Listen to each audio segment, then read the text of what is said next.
আসসালামু আলাইকুম রহমতুল্লাহ। Hello everyone, তুমি হোয়াইট বোর্ডে দেখতে পাচ্ছ একটা টেবিল আছে অ্যান্ড এই টেবিলের জন্য অর্থাৎ এই টেবিলটা তৈরি করার জন্য যে যে ট্যাগ প্রয়োজন সেই ট্যাগগুলো কিভাবে লিখতে হবে সেগুলো নিয়ে আমি এখন আলোচনা করতে যাচ্ছি। তো এই পূর্বের ভিডিওগুলোতেও কিন্তু আমরা এই টেবিল নিয়ে আলোচনা করেছি এবং এই টেবিলগুলো ওই টেবিলগুলো আর এই টেবিলটার মধ্যে একটু পার্থক্য হচ্ছে ওই টেবিলগুলোর লাস্টে ছিল এই বড় ঘরটা, অনেক সময় উপরে ছিল বড় ঘরটা, নিচে ছিল বড় ঘরটা, বাট এবার দেখো সবার ফার্স্টে বড় ঘর আছে। অর্থাৎ এখানে এই বড় ঘর বলতে দুইটা রকে একসাথে করে ফেলেছে। এই যে দুইটা রকে একসাথে করে ফেলেছে এইটাই হচ্ছে এই টেবিলের সবচেয়ে গুরুত্বপূর্ণ পয়েন্ট। কিন্তু এখন যদি এটা অ্যান্সার করতে চাই তাহলে কিভাবে অ্যান্সার করতে হবে?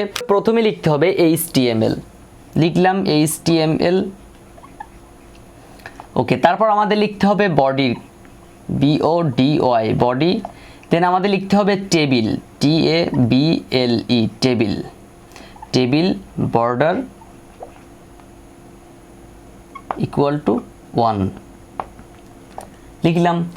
তারপর কি করতে হবে? এখন আমাদেরকে এইটা দিয়ে অর্থাৎ 1 নাম্বার 2 নাম্বার 3 নাম্বারের কাজ আগে করতে হবে।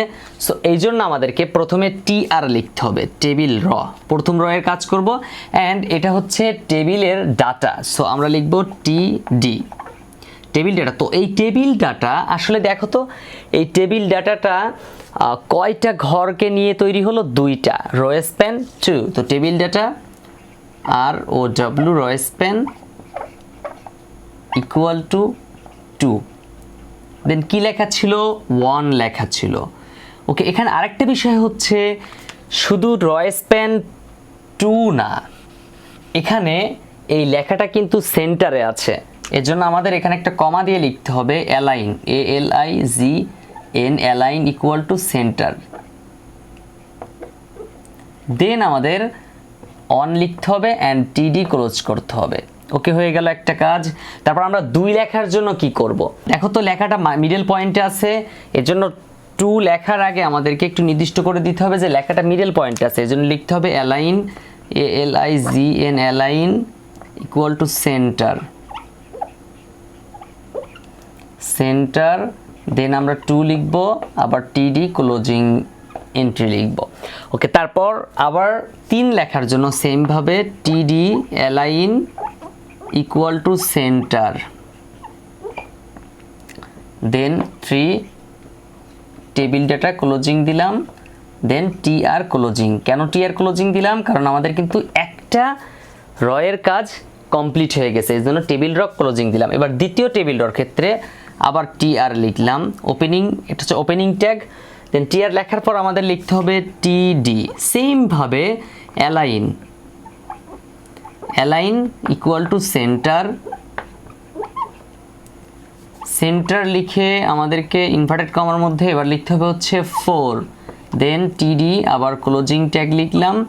ওকে, তারপর আবার TD ওপেনিং ট্যাগ, দেন লিখতে হবে অ্যালাইন, অ্যালাইন ইকুয়াল টু এবার লিখতে হবে ঠিক একই রকমভাবে সেন্টার CENTER সেন্টার, দেন লিখতে হবে এবার 5 TD ক্লোজিং ট্যাগ লিখলাম। এখন এই দ্বিতীয় লাইনের কাজটাও শেষ, এর জন্য আবার TR ক্লোজিং দিব। তাহলে আমরা দেখতে পাচ্ছি যখন আমরা এই লাইনটা শুরু করলাম তখন TR দ্বারা শুরু করলাম, দেন প্রত্যেকটা ছকের ভিতরের কাজ করার জন্য প্রত্যেকটা TD closing, TD opening closing দিয়ে তারপর আবার যখন লাইন শেষ তখন আমরা TR দ্বারা ক্লোজিং দিলাম। ওকে, এবার আবার TR দ্বারা শুরু করতে হবে, দেন এখন লিখতে হবে TD, এখন লিখতে হবে ঠিক সেম ভাবে লেখাটা কিন্তু মিডল সেন্টারে আছে, এজন্য লিখতে হবে align, align equal to centre CENTER centre, then 6 লিখতে হবে TD ক্লোজিং ট্যাগ দিতে হবে, আবার TD ওপেনিং ট্যাগ দিতে হবে, then align equal to centre, centre লিখে আবার ঠিক একই রকম ভাবে আমরা 7 লিখব, দেন TD ক্লোজিং ট্যাগ দিব। ওকে, তাহলে আমরা 2টা লিখলাম মানে 6 এবং 7। এবার লিখতে হবে 8 এর জন্য।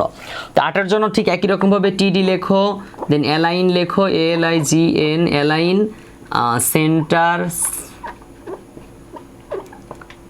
তারপর হচ্ছে 8 দেন টিডি ক্লোজিং ট্যাগ লিখতে হবে। ওকে, তাহলে কিন্তু আমাদের এই তৃতীয় লাইনটাও কিন্তু কমপ্লিট হয়ে গেল। এর জন্য আমাদের এই তৃতীয় লাইন কমপ্লিট হয়ে গেছে, তাই আমরা লিখব টিআর, অর্থাৎ টিআর ক্লোজিং ট্যাগ দিব, ক্লোজিং ট্যাগ লিখব। ওকে, আমাদের টেবিলের কাজ শেষ, এর জন্য টেবিল ক্লোজিং ট্যাগ দিব, TABLE টেবিল, যেহেতু এটা টেবিলের ওপেনিং ট্যাগ আর এটা হচ্ছে ক্লোজিং ট্যাগ। তারপর আবার এই বডির ওপেনিং ট্যাগ ছিল এটা, এখন দিব হচ্ছে বডির ক্লোজিং ট্যাগ।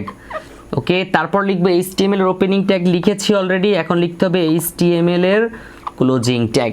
তো দেখো, যদি আমাদের এরকম একটা ছক দেওয়া থাকে অ্যান্ড এই ছকের কলস্প্যান রয়স্প্যানটা প্রথমে দেওয়া থাকে, তাহলে কিন্তু আমরা প্রথমেই আমরা নির্দিষ্ট করে দিব যে রয়স্প্যান ইকুয়াল টু 2, 3, 4, 4টা 5টা 6টা যতগুলো নিক ততগুলোই। যদি এই প্রথমে সবার ফার্স্টে না থেকে যদি সেকেন্ড স্টেপে থাকতো, তাহলে কিন্তু ঠিক সেম ভাবে সেকেন্ড স্টেপে যেয়ে কিন্তু আমরা এই কাজটা করতাম। তো আশা করি পুরো ভিডিওটি তোমার কাছে ভালো লেগেছে, আর যদি ভিডিওটি তোমার কাছে ভালো লাগে থাকে তাহলে প্লিজ একটা লাইক দিতে হবে, কারণ লাইক দিলে কিন্তু ভিডিওগুলো র্যাঙ্কিং বেড়ে যায়, অর্থাৎ রিকমেন্ডেড হিসেবে বিভিন্ন জায়গায় পৌঁছে যায়, অনেকের কাছে পৌঁছে যায়। সো আমি চাই আমার প্রত্যেকটি ভিডিওতে দেখার পরে অ্যাটলিস্ট একবার হলেও দেখার পরে একটা লাইক দিতে হবে। যদি তুমি এই চ্যানেলে প্রথম হয়ে থাকো, please subscribe this channel, and তুমি যদি অলরেডি সাবস্ক্রাইব করে থাকো, I am really grateful to you. আশা করি পরবর্তী ভিডিও পাওয়া পর্যন্ত সুস্থ সুন্দর থাকবে। তোমার মতামতগুলো তুমি কমেন্ট করে জানাতে পারো, আর তুমি চাইলে কিন্তু আমাকে SMS করে তোমার সব প্রশ্নগুলো করতে পারো। SMS করতে গেলে নাম্বার দেওয়া আছে, নাম্বার SMS করতে হবে।